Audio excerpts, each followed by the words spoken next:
In the past 12 months, nagtatravel ako sa iba't ibang lugar abroad habang kumikita ng 218,333 kada buwan ng tuloy-tuloy. Paano?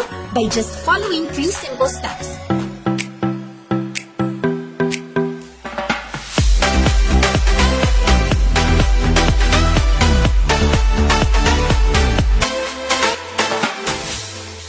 Alam mo ba na hindi mo kailangan mag-work ng 8 hours per day para maabot ang income goal mo? Whether it's 40K, 100K, even 200K.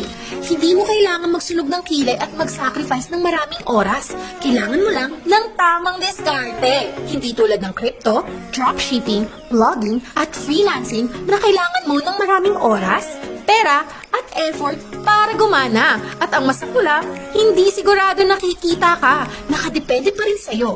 Pero habang ang iba, ito ang ginagawa, kabalik ka na naman ang ginagawa ko.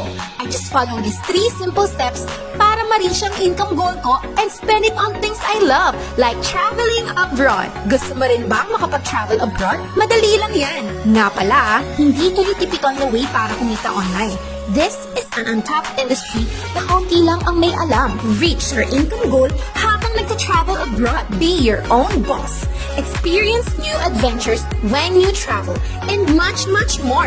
The best part, may 3 simple steps process lang na dapat sundin. At kung masusunod mo ito, you'll reach your income goal. Click the button. About this life-changing opportunity.